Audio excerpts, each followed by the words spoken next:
System 1 loaded.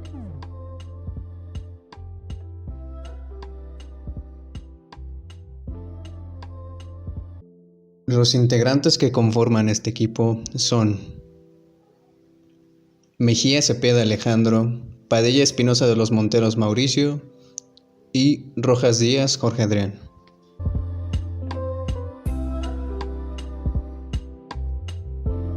Nuestro código de Arduino se muestra en la parte superior las librerías que utilizaremos para generar funciones que son útiles en el código, en la que destaca la librería de timer1.h. Debajo de la librería se encuentran nuestras variables que definen los pines de interrupción 2 y 3 para el encoder, las variables de tipo entero 5 y 6 correspondientes a in1 e in2 que serán las salidas para controlar el puente H y la velocidad y dirección del motor, la de volátil in que sería un contador que iniciado en 0 que servirá para las interrupciones que genera el encoder. Pues tenemos el tiempo que servirá para la parte de la librería de timer1, otra variable que sería de 1 y de max servirán para contabilizar todos los datos que tendremos a la salida del puerto serial y detener nuestro muestreo. Al final de estas variables tenemos el método para calcular la velocidad angular denominado vel_a que tendremos al final de nuestro código, el cual se ejecutará cada que se cumpla el tiempo de muestreo de cada dato, y en el que tendremos la fórmula para sacar la posición de nuestro motor con respecto a los datos del contador,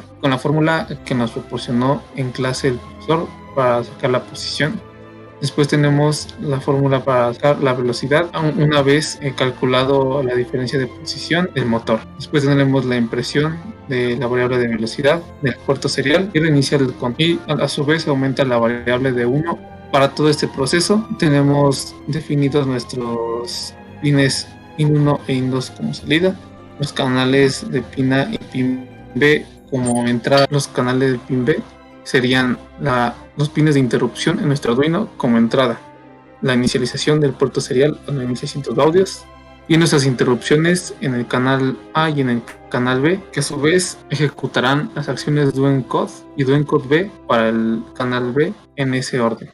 Pues tenemos definidos timer1 como una variable de la librería de timer1 que ejecutará la parte de vel_a, sería nuestra función para el cálculo de la velocidad que antes fue descrito. En la parte del loop tenemos cuando recibamos un impulso en el puerto serial o un dato, se inicializará el tiempo de muestreo poniendo la salida in1 en alto y la salida in2 en bajo para inicializar el movimiento de nuestro motor. Todo esto se seguirá ejecutando hasta que Dmax sea mayor que D1, ya que ahí terminará nuestro muestreo de los datos. Terminará la variable timer y detendrá el motor.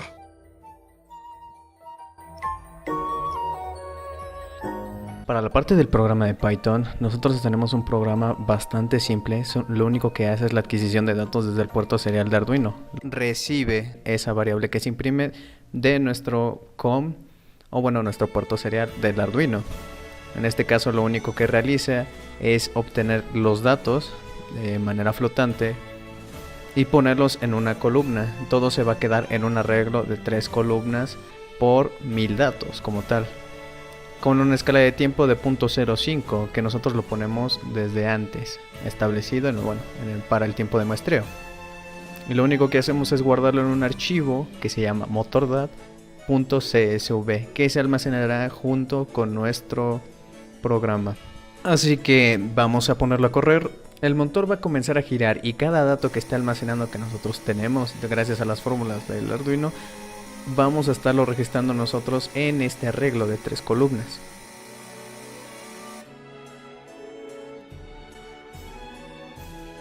Al final veremos cómo nos genera bastantes datos y nos genera un Excel donde vienen todos estos datos recopilados.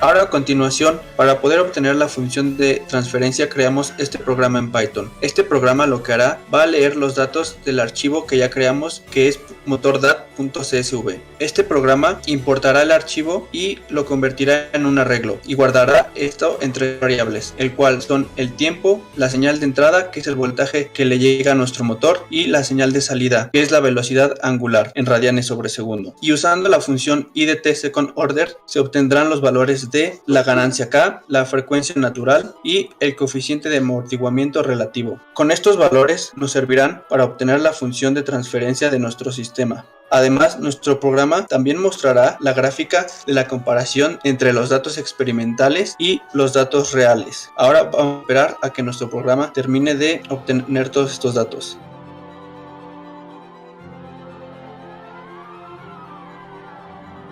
Ahora que ya está la gráfica, podemos observar que la línea azul representa los datos experimentales y la línea naranja representa la función de transferencia de nuestro sistema.